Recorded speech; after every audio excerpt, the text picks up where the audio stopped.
It's the Full Court Press with Eric Franson and Jason Walker. Welcome back to the to the show that we're doing right now. Following the local teams, breaking down the biggest games with in-depth analysis and team interviews. There's going to be much higher expectations, sense of awareness of what we bring to the table. Join the show by calling into 435-752-1069 or text 435-339-0321. It's the Full Court Press. Rose, answer. Yes! Caught! Touchdown! They did it!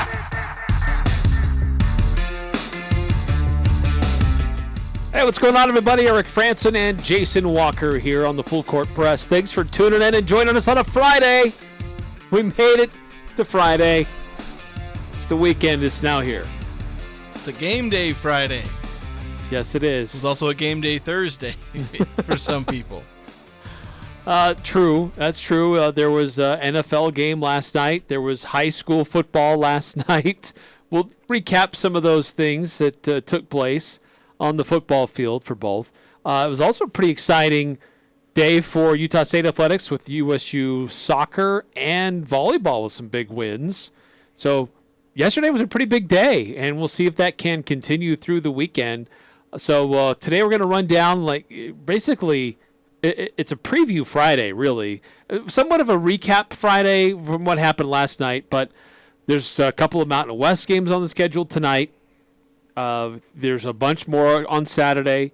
Interesting NFL weekend lining up on Sunday.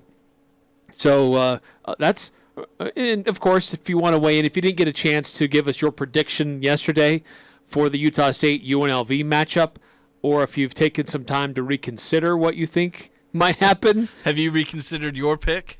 The only reconsideration I've had is that I may have put too many points on for both teams. Yeah. That would be I don't think that the outcome or the point differential will be much different. But how many points each team scores, I may have been a little too aggressive for both. But UNLV is a team that's put a 50-burger on the board twice this season. And the Aggies struggled against FCS programs. So I think USU finds its offense. I think they start to get things rolling again, but I don't know if they were able to do enough to get the win. Yeah, I mean, we both had a pretty similar point differential. I think I had UNLV by 4, like 27-23, I think was my prediction. And then you had 38-35, so yeah, 4 points and 3 points. Pretty similar point differential, but obviously you're a lot more optimistic about there being points scored on Saturday than I am. Mine's pretty pessimistic about getting into the end zone because, that's Utah State kicking like 3 field goals and UNLV kicking, I think, 2. So I'm predicting a lot of field goals to be kicked on Merlin Olsen Field. It could be. It could be how it plays out. It could be a lot of kickers get involved.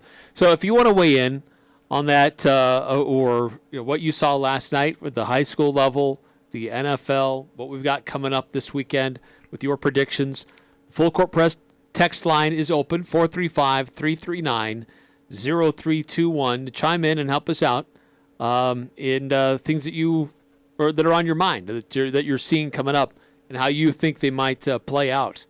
So feel free to weigh in on the Full Court Press text line. Before we get too far down the road, I saw this. I guess this came down yesterday, and I didn't really see it before our show too much. But we had the show just the other day talking about fan behavior. Well, did you hear the story about the University of Utah student? Yes. He basically, she basically threatened to detonate a nuclear reactor on the campus if the Utes lost to the San Diego State Aztecs. So, sorry, did I cut you off before you were done? No, I mean, look, Utah was highly favored to win this game, and they won 35-7. I know it's probably just hyperbole, but those are things that you don't throw around randomly. Yeah, well, here's the thing. I can almost tell this is, not a serious threat and that she couldn't have actually pulled it off because, for one, that's not how nuclear reactors work. They don't detonate. They do not explode. That's not how it works. Like this whole thing about nuclear nuclear power plants don't detonate. They don't explode. They just let off radiation when they go horribly wrong, which has only happened like once. She goes to social media and posts this. Yeah, that's it. If they lose Saturday's game, I'm going to be detonating the nuclear reactor on campus. Yeah. There's no way she could have pulled that off. Because, again, they don't detonate. Yeah, the reactor itself doesn't detonate. Now, if she were to blow up things around it, that could have been very catastrophic. I guess you could detonate it by detonating something next to it. That set it off. She's booked into Salt Lake County Jail, making terroristic threats. She was released later Wednesday. Hopefully a little wiser now. Yeah, police say that even though she intended it as a joke, here's what the chief of police said. He says, we have a zero tolerance policy for these kinds of threats, as they should. As they should. Yeah, if you want to be dumb enough to make a terroristic threat, you can spend a night in the slammer, and I won't feel bad for you.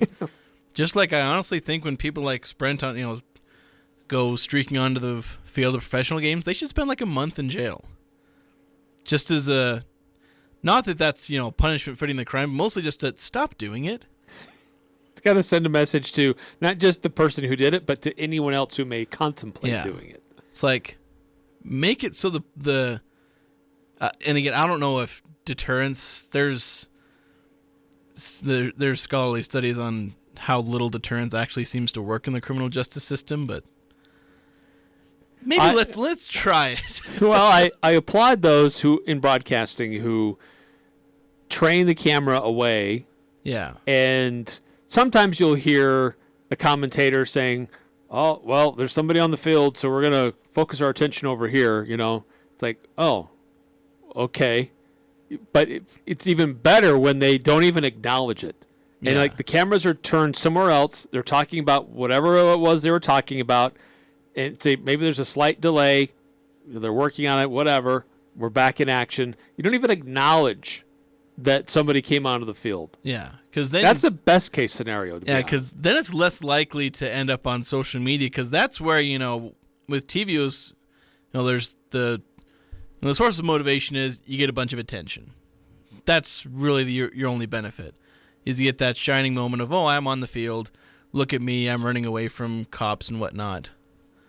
And there's people in the stands, and there's nothing you can do about that. And they end up cheering the person on because crowds are sometimes idiots that way. Right. Yep. But then secondaries, I'm on TV, but they're kind of getting that out of there. But then there's also social media, and it's tricky because there's still motivation for them. Oh, I'm on social media. Yeah, I ran onto the field. Right. Yeah, well, the broadcast crew may look away. There are thousands of cameras in people's hands that will not be and will still post it. But that's why I always love it when the person who runs onto the field just gets absolutely decked, like, all crushed. Like Brian Urlacher flying tackle type thing. It's like, oh, I don't have a sternum anymore. Especially the football players get down on. They should authorize the football players just tackle them. Yeah, open season. It's like, see how you like it when Von Miller lays you out. Then you'll feel a little sympathy towards the quarterbacks in the NFL. So, any Aggie fans out there who may be feeling a bit distraught and thinking about posting things about what they will do if Utah State loses, don't talk about blowing things up. Yeah, that's come on now. He's built a brand new prison down Salt Lake or thereabouts, didn't they? Yes, they did. I don't know if that's the one you'll end up in. You may not. It's probably not bad enough to end up there. Oh, goodness. So last night we had a high school football game and we had an NFL game. On the high school football front, it was the homecoming game for Green Canyon. They had Ridgeline in town. And as we had talked, two teams who 2 weeks ago played really well. They followed that up with really underwhelming performances. And so last night was an opportunity for one of those to really get back on track and try to improve their lot. And it was a pretty defensive battle back and forth. Ridgeline scored first and Ridgeline scored last. There was some scoring in between, but in the end, it was Ridgeline being able to strike first, and then Ridgeline, after the game was tied, closing the deal in the fourth quarter. And that Green Canyon defense came to play, but they continued to struggle getting points on offense. And in the end, Ridgeline was able to do just a little bit more and stay on top of region standings. Well, I think the big thing for Green Canyon is that Ridgeline jumped out to a 14-point lead. And then Green Canyon came back from that. That's something I probably wouldn't have expected much from Green Canyon. I was worried if they're going to put up points at all in this game.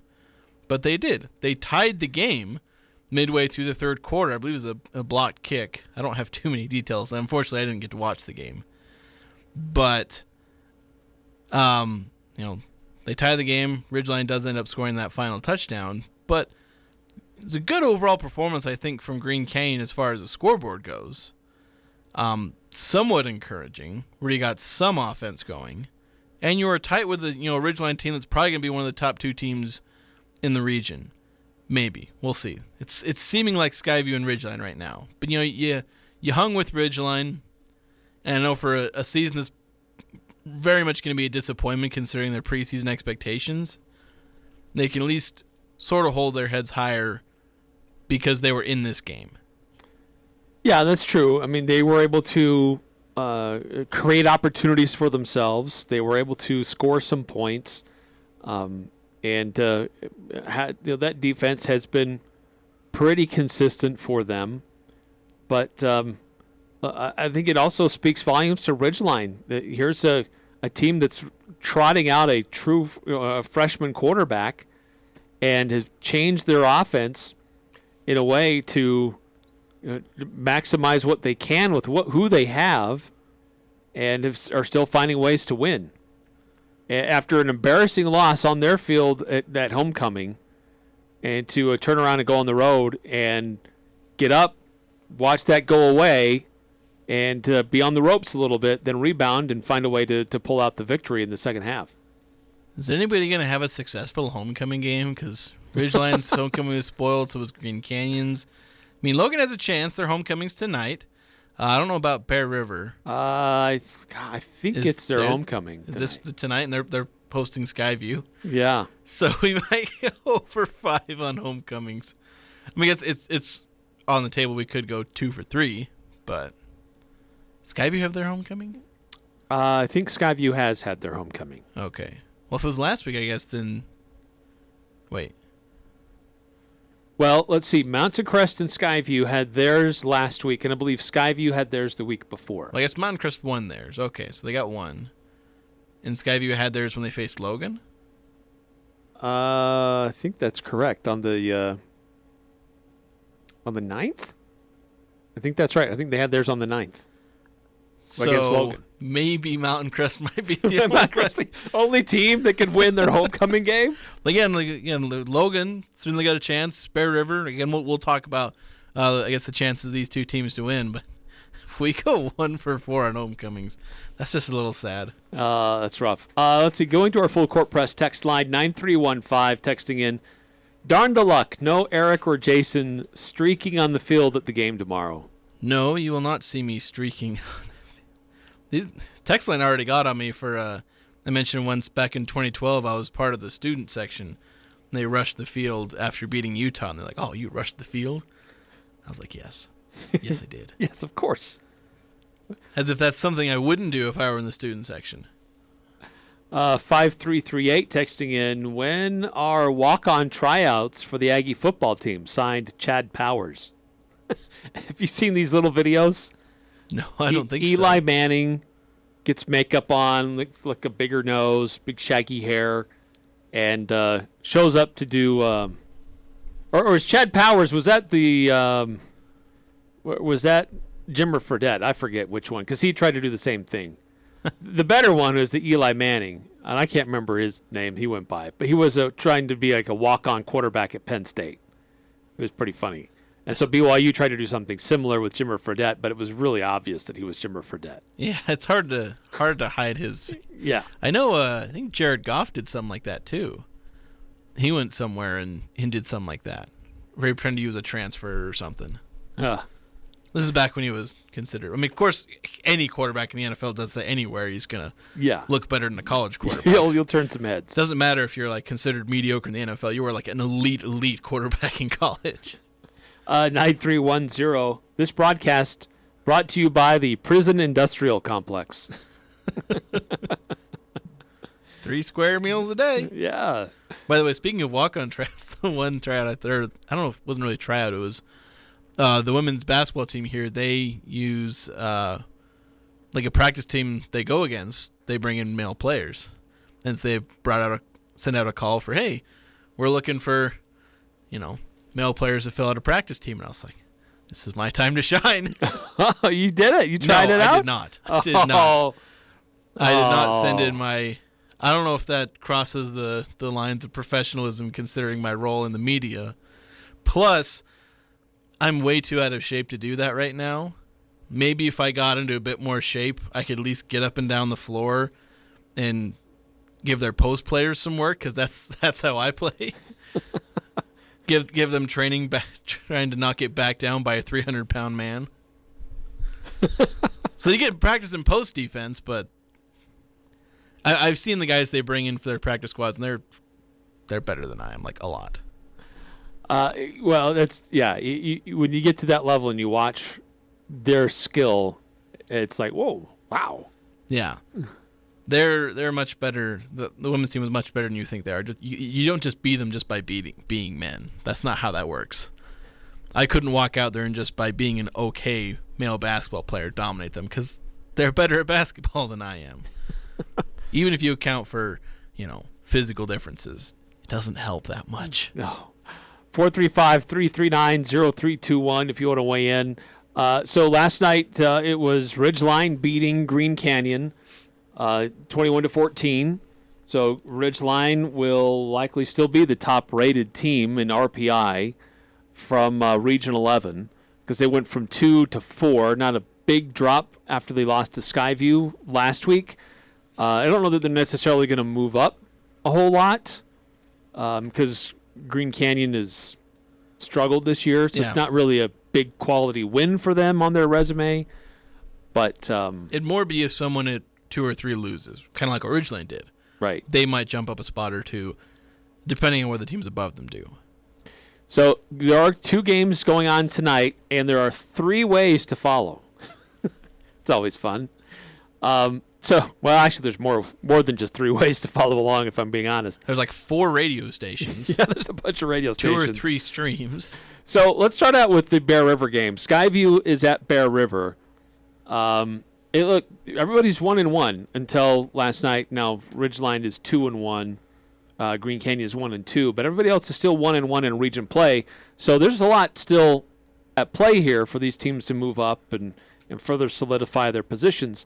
So Skyview coming off of a big win last week on the road at Ridgeline. They're going to be at Bear River, a team that last week they lost to Logan. No, they beat Logan. Oh, they beat Logan. Sorry, that was at Logan. Yeah, they won 41. Oh, that's right. It's 41-20. 20. That's right. So they are because Green Canyon beat them first, and then the following week they got the victory. So Skyview and Bear River, 2 teams that scored a lot of points a week ago, had pretty good defensive performances. So interesting matchup between those 2 teams. We'll have that here on the Fan. We'll have the coverage from Hurricane John Newbold and Rex Davis. They're going to be making the trip over to Garland to call the game. We'll also have that video streaming of their call on Cache Valley Daily. And for those that are Bear River fans, you can listen to Clint Payne and Jardine Nesson on their call of the game on 104.9 The Ranch in Box Elder County. So multiple ways to follow that game with different perspectives. Not that one would be more biased than another, because they're supposed to be objective in how they broadcast the games. But those are your options depending on the school that you really follow. And so that's not the only, I believe it's homecoming for Bear River, but it's not the only homecoming game, because the other one is in Logan tonight. Logan hosting Mountain Crest. on KVNU 610 AM 102.1 FM, also on 107.7 KLZX, and video streaming on CashValleyDaily.com with yours truly, Jason Walker and Josh Anderson. That's me. So I actually really do have to be unbiased and all that. You know, I go with the Logan bias or Logan leaning. Of course, I've called a Mountain Crest football game before, you know, for Mountain Crest, and also did Mountain Crest basketball games for a season. So yes, you did. I've got some history with the Mustangs. So it'll be interesting to call this one, and hoping it's a good game. Be some festivities with the homecoming and all that. So Mountain Crest won last week. Yep. Logan did not. But this is, they've had a lot of homecoming festivities this week at Logan. They haven't been able to get on their field much this season at all. But there's been a lot leading up to this one.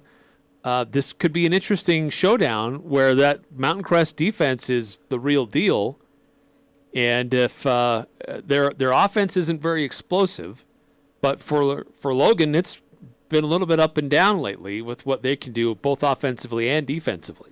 Yeah, they really struggled with Bear Rivers, spread it out, 4 wide receivers, because it really took away their strength on the interior on the defense, where most teams have not really been able to run it up the gut against Logan at all. They've had some success on the edges, but up the gut, for the most part, no success. But when they spread out Logan's, defense, they really struggle to stop, runs right up the middle. And when you can't stop runs up the middle, it opens up literally everything else. And so Bear River was able to do pretty much anything. Logan pretty much never stopped them outside of like a couple of, almost fluke instances, it felt like. So it'll be interesting to see if Mountain Crest, I can't remember if they run a spread offense. I can't remember if Visser said that he was going to do that this season. That sounds, I think he said he is. He's attacking space and with a spread offense. I believe that is what they're trying to do. And if that's the case, I'd very much lean towards Mountain Crest in this, because Logan couldn't stop that against Bear River. I think Bear River's got a little more dynamic athletes. They have Jepson and Tyden Jones. Especially Jepson, he's a very talented quarterback, probably the best quarterback in the region. As far as just overall athletic prowess, nobody in this region can really throw it very much, but he was able to do enough, and he was an athletic running quarterback, so they had a good, duo there, and in spreading Logan out, they're able to do well. If Mountain Crest can do the same, then they'll have success. Like I said, I don't know if they have the same talent, but, Bear River blew out Logan. You don't have to blow them out to win the game. So if Mountain Crest can get enough points by attacking that space, by attacking them through a spread offense, then Mountain Crest will at least do well enough on offense. And their defense should be enough to shut down Logan. Though Logan's had some success moving the ball, it's the red zone that's the problem for them. 8003 with an interesting text. Logan is suffering from injuries so much that they could not field a JV team this week. Ooh. The injury bug has really hit a lot of these schools this year. I don't know that I remember a season where so many different schools have had so many injuries, especially to key players. Injuries happen every year. That's the unfortunate nature of the sport. But I don't know that I remember a season where so many schools have had so many key guys out with injuries. In particular on offense, we've had probably, if you took the top 20 offensive players in this region, probably almost half of them have either missed time or are out for the season. Wow. So, and that's just a rough count. I'm just doing that kind of off the top of my head, but it's like, Green Canyon, Ridgeline, Skyview to some degree. Logan has done pretty well as far as their offensive players. If there have been injuries, I haven't noticed any. They'll probably mainly be on like the interior defensive line, maybe the offensive line. It seemed like they've had most of their guys stay healthy for the most part. But yeah, there's a lot of injuries rolling around. 8003 also observing that UNLV just flew into the Logan airport, so their charter plane must have just Must have just shown up. All right, more texts coming through. We'll get to those. We want to talk about the Mountain West schedule because there's some games going on tonight. A renewal of an old rivalry and some other games throughout the conference. Some top 25 matchups that are going to be juicy over the weekend. And go through the NFL schedule as well. It's all coming up on the Full Court Press. The people have spoken. Steel-coated epoxy floors of Cache Valley has been voted gold medal winner for 2022 Best of Northern Utah for the second year in a row. Known for their extremely durable floor coating systems, they can completely transform your concrete. Garages and shops, porches and patios, they coat it all. With over 25 years of operation, steel-coated epoxy floors is Cache Valley's premier coating professionals. Contact Steel Coated Floors of Cache Valley today. Find them online at steelcoatedfloors.com. Back to school means back to massive laundry piles. Get a washer that can handle your busy laundry schedule. Head to Daryl's today for a great deal worth your time. This is Jay from Daryl's Appliance. We have a GE top-load laundry pair with a 4.2 cubic foot capacity tub and a 7.2 cubic foot dryer for only $11.07 for the pair. Hurry, stock is limited. See store for details. Daryl's Appliance Service and Sales West on Airport Road. Open until 6 p.m. on weekdays, 5 on Saturday. Imagine your wedding day. Elegant, simple, yet stunning, stress-free. It's your day. It's all about you. Whether you're looking for small and simple or have a grander idea, the Riverwoods Conference Center will accommodate your every need. Choose the inside ballroom elegance or outside along the natural decor of the beautiful Logan River. A Riverwoods event planner will work personally with you to make sure your event is exactly how you've envisioned it. The Riverwoods Conference Center, where your happily ever after begins. Google Riverwoods Conference Center or call 750-5151. Advanced Heating and AC, the two-time gold medal winner in Best of Northern Utah. They're teaming up with Carrier Heating and Cooling. Carrier provides you the best furnace units available. And now's the best time to buy a new unit before the weather turns Cache Valley cold. Financing options are available. Turn to the experts at Advanced Heating and Carrier. Advanced Heating and Air Conditioning, 752-7272. Or stop by their showroom west of DI. And online at advancedheating-ac.com. We're not comfortable until you are. Advanced Heating and Air. Sunday on Compass Media Network's coverage of the NFL, two of the league's all-time greats take center stage in Week 3 as Tom Brady and the Buccaneers host Aaron Rodgers and the Packers. Hi, this is Chris Carino. Join Brian Baldinger and me for all the action in Tampa. Can the Packers stack together consecutive wins, or will Tampa Bay remain perfect? It's Rodgers versus Brady. It's the Packers and the Bucs. If it's the NFL, it's right here. Sunday afternoon, beginning at 1:30 on Sports Talk Radio, 106.9 FM, 1390 AM, The Fan. Cache Valley Ear, Nose, and Throat, the Allergy Clinic, and the Hearing Aid Center are now located in Providence, and Cache Valley's newest and most up-to-date medical clinic located at 2245 North, 400 East in North Logan, just south of Cache Valley Hospital. The entire staff and Dr. Benyon, Blotter, and Robinette look forward to helping you and your family at this state-of-the-art medical facility. Cache Valley Ear, Nose, and Throat is now located in Providence, and their new office at 2245 North, 400 East in North Logan. Go to CacheValleyENT.com for details. Most insurance products, including SelectMed, are accepted. This is Nate Lamson with Valley Office Systems, your home team when local matters. Valley Office Systems is your local provider for all things office, copiers, printers, furniture, and document management. Proudly serving Cache Valley since 2007. Visit valleyofficesystems.com. Northern Utah and Southern Idaho's home for sports. It's the Full Court Press on Sports Talk Radio, 106.9 FM, 1390 AM. The Fan. Whether it's holidays, back to school time, homecomings, whatever it is, it can be stressful. But you're worried about all that other stuff. But don't forget about your car. Valvoline Instant Oil Change across from Angie's will get you in and out quickly. 695 North Main in Logan. That's Valvoline Instant Oil Change. So a pair of homecomings tonight. Bear River and Logan. Green Canyon had their homecoming last night. So homecoming nights have not gone well. Mountain Crest, so far, the only team to pick up a victory on their homecoming night. And normally you like to, win on your homecoming. Usually you schedule a cupcake team. That's usually what they do in college, I guess. And in high school, you don't really have much of a choice your opponent a lot of the times. True. But it always felt like when I was at Davis, we always played one of the worst teams in the region on our homecoming. Like we'd play Clearfield or Roy or, I don't know how well those teams are doing this year, but they were bad when I played. I think Roy went down to 4A one year, actually. because they were in 5A. I think they went down to 4A and are doing a little better down there. Couple of texts come through right before the break. 8798. Logan has canceled almost every JV game due to coaches' decisions. Can't build a program if he won't let the kids play.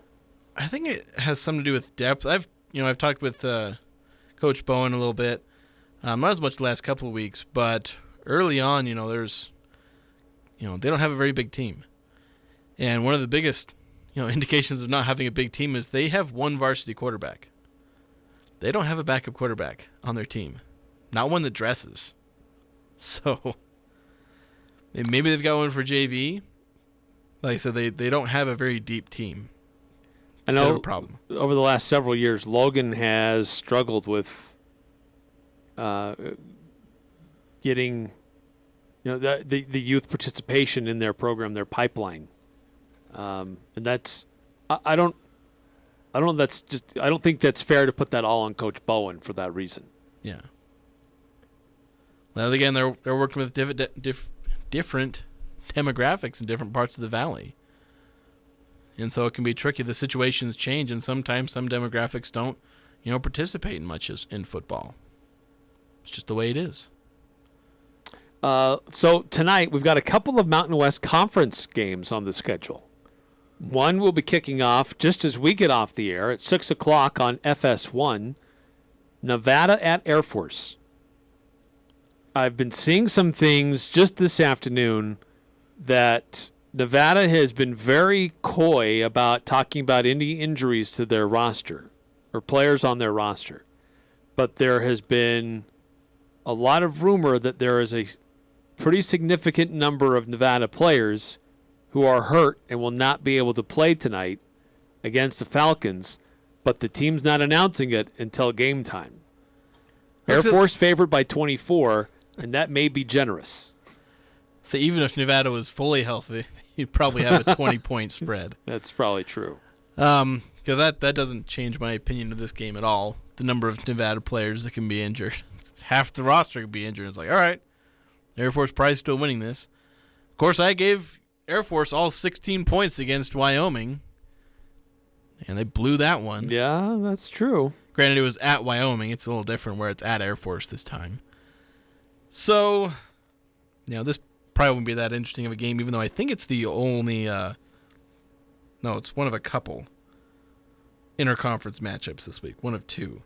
Yeah, since Utah State's playing UNLV, that's the only other one. Right, correct. There is another game tonight. It's a non-conference showdown. Boise State is at UTEP. 7 o'clock on CBS Sports Network. Boise State favored by 16. They've had their fair share of controversy with their quarterback situation. And so it will be interesting to see how it plays out. Will it be Bachmeier? Will it be Green? And at what point, will the change be made?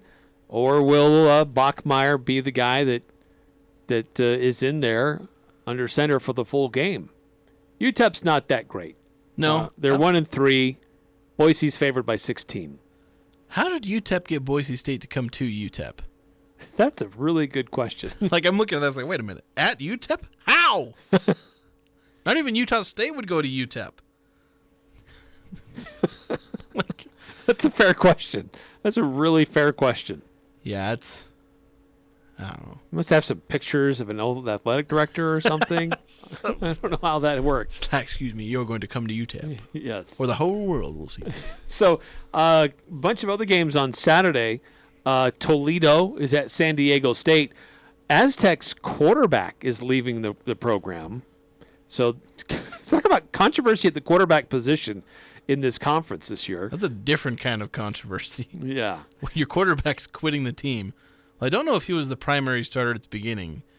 I want to say he was filling in for somebody. I don't quite remember. I've not been following San Diego State that closely. No. Toledo is favored by 3. Yeah, and honestly, this is an interesting matchup because, San Diego State's offense is just bad. I think Utah State's offense is bad. San Diego State's numbers are worse. Granted, they have 2 Power 5 opponents on their schedule thus far, but still, really, really, really bad offense. Basically, no passing game to speak of. can get the run game going. They did that in their one win of the season. And they'll probably get it going against Toledo, who doesn't seem to have a great defense. Although Toledo does have a shutout this season, so this is possible. But Toledo put up, in their 2 wins, they put up, 37? They won 37-0. They put up 55 points against, I didn't write down who they scored 55 against. It was some nobody college. And then they scored 21 against Ohio State. They got blown out 70-something to 21, but, 21 points against Ohio State. Not bad. Put 55 on UMass. I guess that's not a nobody college. I mean, in football they are. So they beat Long Island and UMass. Yeah, so not exactly the most stellar football programs, but still put up a lot of outscoring those points. two teams 92-10. Yeah, so they can put up some points. And San Diego State, they cannot put up points. So it'll be interesting to see, a convergence, because obviously San Diego State's defense is better than most of what Toledo's seen, and maybe there'll be a convergence. That's why Toledo's only favored by 3. But it'll be interesting. If San Diego State can't get their offense going, then they could end up losing 30-something to 7. Game will be at 1:30 on FS1 for anybody around here may be interested in watching that one. Colorado State hosting Sacramento State. 0-3 Rams, 2-0 Sacramento State. Could there be another FCS upset in the Mountain West? It's been a bad year for that. And this, I could foresee there could be another one happening, and this time in Fort Collins. Yeah, it's possible. I mean, Colorado State's just been bad. And when you're just bad, you can't assume competence, even against an FCS team. We've already made that mistake at Utah State, assuming competence enough to beat an FCS program just because they're FCS. So I cannot give any certainty that Colorado State will win at home against an FCS squad because we've already seen it. And it happened in Nevada, too. Yeah. Yeah, Nevada lost to an FCS team. Nevada was favored, were an underdog at home to a lower division school. On the point spread, I'm pretty sure they were an underdog. Oh, wow. The New Mexico Lobos on the road at LSU, 5:30 on ESPN Plus on SEC Network Plus. LSU is favored by 31.5. They just got some news that they're going to be sanctioned for some recruiting violations in their football program. It won't really matter. No. On Saturday for New Mexico. Yeah, that's only down there. Yeah, it's just bad Mountain West team going up against mediocre Power 5. You get a big paycheck and come home. Yeah, basically. Hawaii is at New Mexico State, 6 o'clock kickoff. And this is a battle of two really struggling programs. And New Mexico State, who hasn't won a game yet, is favored by 4.5. Yeah.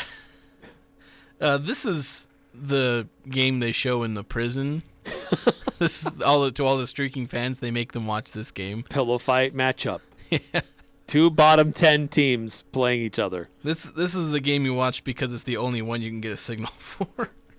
Now later on, a couple other games on the schedule on ESPN2 at 8:15. Number 19 BYU hosting Wyoming. BYU's favored by 21.5 in this one. Yeah, I was just going to say, and I understand that there's some a documentary that was put together. There was some controversy in the late 60s. A bunch of Wyoming players opted to not play in the game between the Cowboys and the Cougars because of blacks couldn't have the priesthood, and they wanted to make a statement about it. Became a pretty big story, national story.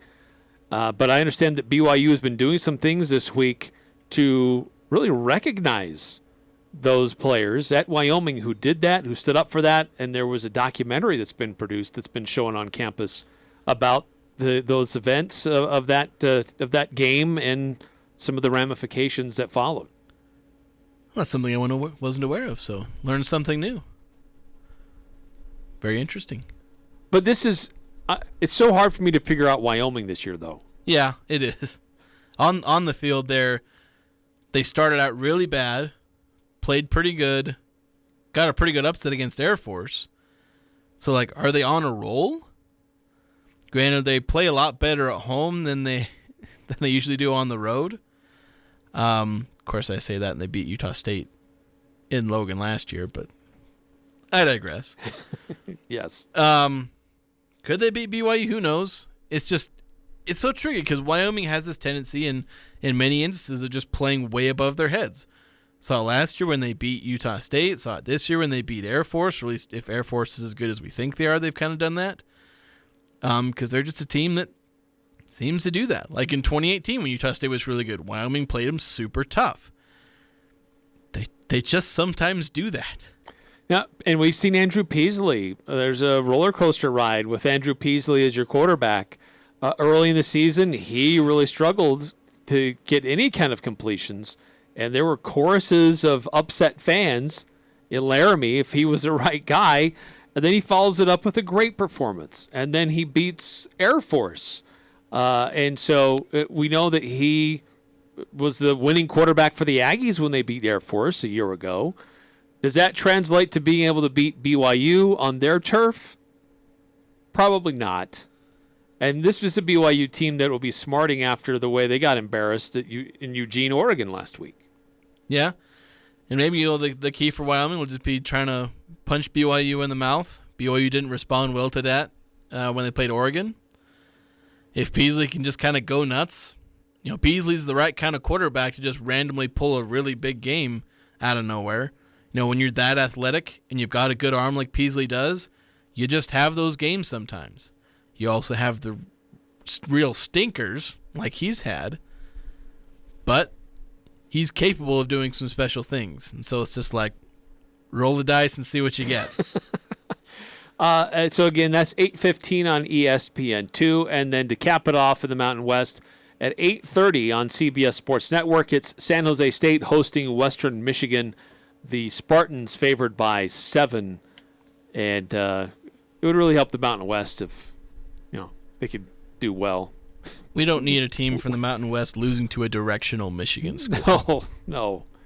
Or really any directional Midwest school. That's true. So, anyway, that's your rundown of who's playing where in the Mountain West. A couple texts coming through. We'll get to those on the other side of this timeout. Feel free to chime in on our Full Court Press text line, which is 435-339-0321. We're Aggies. We've seen good times and we've seen the tough times. Through thick and thin, we always show up. Let's get ready for Saturday's 5 p.m. kickoff versus UNLV with a stop at Locker 42. Show them we're Aggie fans with a new Aggie t-shirt. Locker 42 has Aggie tees in short and long sleeve designs. Locker 42 will have you looking good for game day with hoodies and jackets and sweatshirts or a new Aggie hat. Locker 42, shop either location, 1430 North Main next to Little Caesars and the flagship store downtown at 36 South Main. This is James Stevens with White Pine Funeral Services. We are humbled by and grateful for the tremendous support we have been shown since opening our doors nearly 2 years ago. So we just want to say thank you. On behalf of everyone at White Pine, first and foremost, thank you for allowing us the honor and privilege of serving you and caring for your loved ones. Additionally, thank you for voting White Pine the best mortuary in Cache Valley in both 2021 and 2022. White Pine Funeral Services. Don't get caught without power after a windstorm or a major winter freeze. Golden Spike Electric offers Generac backup generators so you can be prepared and keep your home warm while avoiding frozen pipes. Golden Spike Electric is one of the largest Generac dealers around, so you know it'll be installed right. Whether you're a homeowner or an electrician, contact Golden Spike Electric to rest easy the next time the power goes out. Online at gsegenerators.com or call 435-257-3016. They also service other models. We would like to welcome Prodigy Brewing to the heart of Logan, Cache Valley's first and only brew pub with family-friendly dining. With an upscale twist on classic brew pub fare and ingredients sourced as local as possible, they are thrilled to be part of the heart of Cache Valley. Bring the family and try their wood-fired pizza or their mouth-watering signature burger. Located on beautiful Center Street, open Monday through Saturday, 11 a.m. to 10 p.m. Pizza, burgers, and brews. Tasty. Are you a small business owner? Who's your bank? This is Bruce Rigby. I want to invite you to bank with us at Cache Valley Bank. We specialize in helping small business, and we have great people. That's the Cache Valley Bank difference. Decisions made locally, without all the red tape, by people who care and know how to help small business. Cache Valley Bank, growing, expanding, and proud to have our roots firmly planted in Cache Valley. Cache Valley Bank, member FDIC. The Full Court Press. Connect with us on Facebook, Twitter, and online at 1069thefan.com.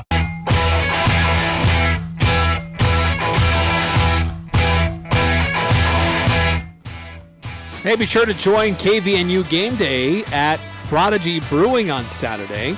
Al Lewis will be there broadcasting live starting at 3:30. Great place to stop by and grab a bite to eat before you head up to the game to see Utah State take on UNLV. If by chance you can't make it to the game, they have screens there that you can watch the game, but they've got specials going on. They've got a family-friendly menu. So don't miss KVNU and the Fan, and when we're going to be doing game day pregame show starting at 3:30 on Saturday afternoon at Prodigy Brewing there on Center Street in downtown Logan. Yeah, they got Septemberfest going on. How long have you been waiting to drop that? I thought of it like 5 seconds ago. Okay. But I heard you. I don't think I heard you say them. Mention I purposely left out Oktoberfest this time. I will not let this go, Eric. I was actually waiting for you to say the address because I was thinking I actually might stop by before I head up to the stadium. I don't know their specific address, only that they're right on Center Street. That narrows it down a lot. They have a cool retro-looking sign. It's pretty easy to see where they're at. I'll probably be able to figure it out now. Just drive up Center Street. There it is. There it is. Getting to some of your texts, 9315. When you're a truck driving school, all UTEP had to do was offer beer, and Boise will be right over. Sign Kenworth Truck Sales. That was the old joke with Boise State, is they were a glorified CDL college. They used to have CDL colleges? I don't know. I got my CDL just by taking a test. I didn't need to go to school for it. You have to go somewhere.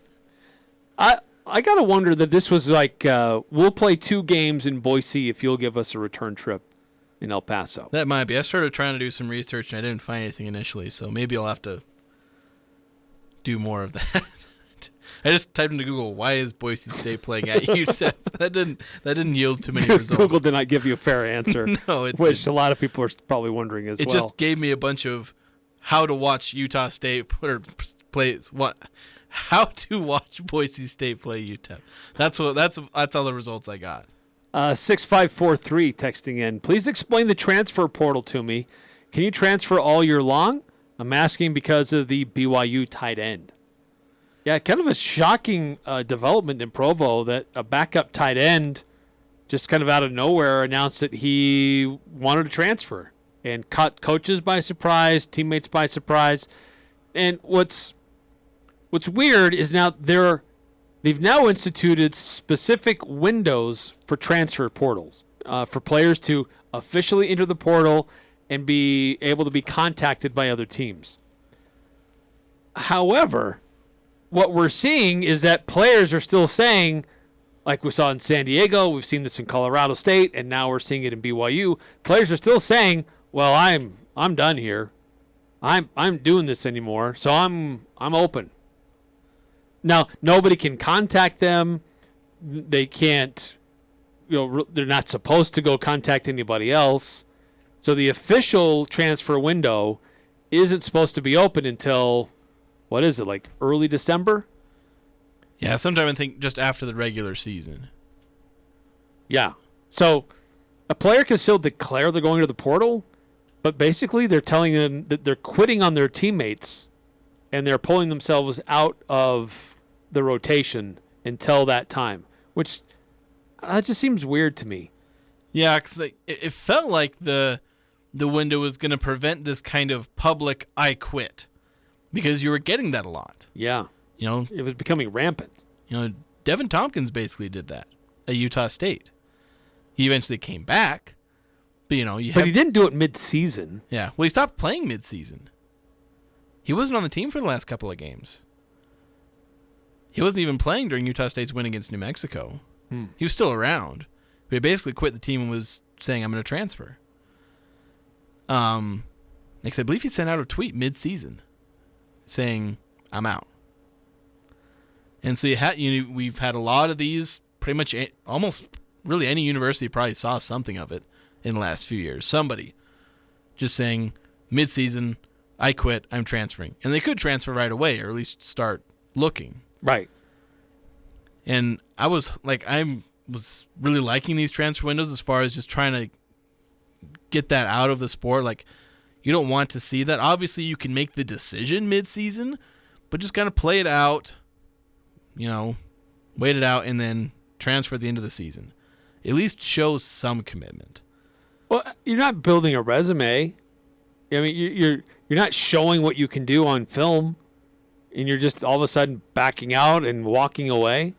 Yeah, unless there's something that's just like so egregious that it could be something really bad, like borderline abuse that makes you want to quit or transfer, in which case you should probably start reporting that. Or if it's just, it could be something benign that I don't want to be here, I don't like the city. Could be a personality conflict with the coach. Yeah, any number of reasons for which you can transfer that we're fine with, We're fine with you transferring. But it's just like, unless it's something really bad, just play out the season. Well, and I think the other thing, too, is I don't know that players fully recognize that there's more of a commitment that the university has to make that you transfer to. They have to guarantee your financial aid throughout the rest of your collegiate eligibility. And so colleges may be slowing down how many they go after in the transfer portal because they're on the hook for a lot more financially. So they have to be real sure they want a specific player that's in the transfer portal. Is that the case even if they transfer away again? Yes. It's like if someone from Utah State transferred to BYU has to guarantee financial for the rest of their thing, but say they then transferred to Utah, BYU's still on the hook for... From what I understand.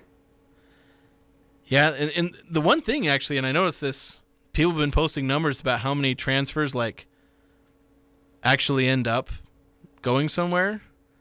They're not very optimistic numbers. A lot of them end up going down. Going down or going nowhere. Another quick timeout here in the Full Court Press. Love to continue to get your thoughts. A few more texts coming through. We'll get to those on the other side of this timeout. You're first and goal at the 10-yard line with seconds left on the clock. Your running back is poised for the game-winning touchdown, but before you can make the snap, the opposing team just takes the ball and locks it in a safe, and they won't give you the combination unless you pay them $10,000. That's exactly how ransomware works. And in 2021, 2 out of every 3 organizations fell victim to ransomware attacks. Protect your business with Les Olson Security Suite from Les Olson IT. Learn more at lesolson.com. Hi, I'm Jay Broadbent with Alpine Home Medical. I'd like to invite you to learn more about us. Since 1997, we've been Utah's premier one-stop shop for home medical equipment. What sets us apart at Alpine Home Medical is the superior level of customer service. We provide home oxygen, CPAPs, wheelchairs, scooters, breast pumps, and so much more. Come on down and get to know us. Alpine Home Medical, we bring wellness home. Visit alpinehomemedical.com.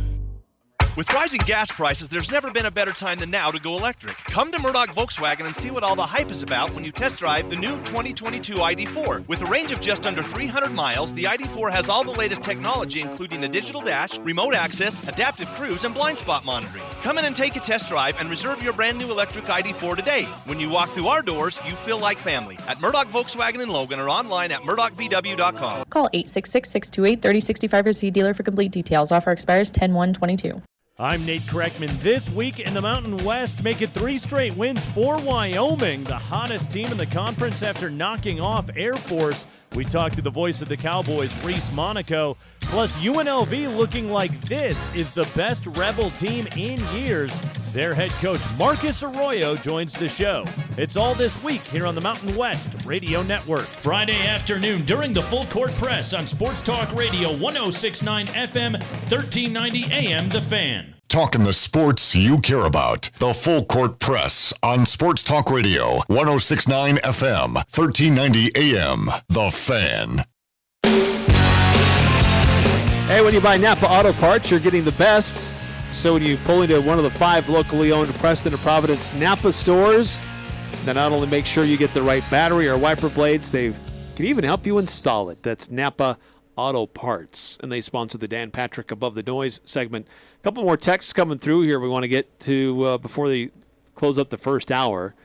9315. Eric lost the address because he's at Septemberfest. Alcohol makes you forget things. Come on, Eric. Expect better from you. Septemberfest. It's catching on. 5253. Does quitting early in the season mean they keep his year of eligibility? It's one reason I could see to walk away mid-season as long as it's early. I guess if you don't play the 4 games or 5 games technically. I do not know the answer to that, though. That's a fair question because you can get 4 games in without it counting against a year of eligibility, which a lot of teams try to do with their young players to develop live reps in game that doesn't count against a year they can still redshirt. But on how that affects eligibility and transfers, that's a good question. We'll try to do some research. I'm Dan Patrick, and this is Above the Noise. With the suspension of star quarterback Deshaun Watson, the Browns have remained an afterthought to start this year. But when you watched the Browns last night, it became clear Cleveland is still one of the more talented teams in the league. The Browns have 2 great running backs in Nick Chubb and Kareem Hunt, a star receiver in Amari Cooper, a solid offensive line, a superstar in Myles Garrett. The loss for the Jets in Week 2 wasn't a great look for Cleveland, especially when the team is trying to keep their heads above water until Watson returns. But last night, Cleveland bounced back in an impressive way over their rival Steelers. Browns quarterback Jacoby Brissett, far from anybody's long-term answer under center, but the QB has helped the Browns to a 2-1 start. And if the team can continue that trend through the next 8 weeks, adding Watson to a talented roster could make the Cleveland Browns eventually a force in the AFC to end the season. I'm Dan Patrick, and this is Above the Noise.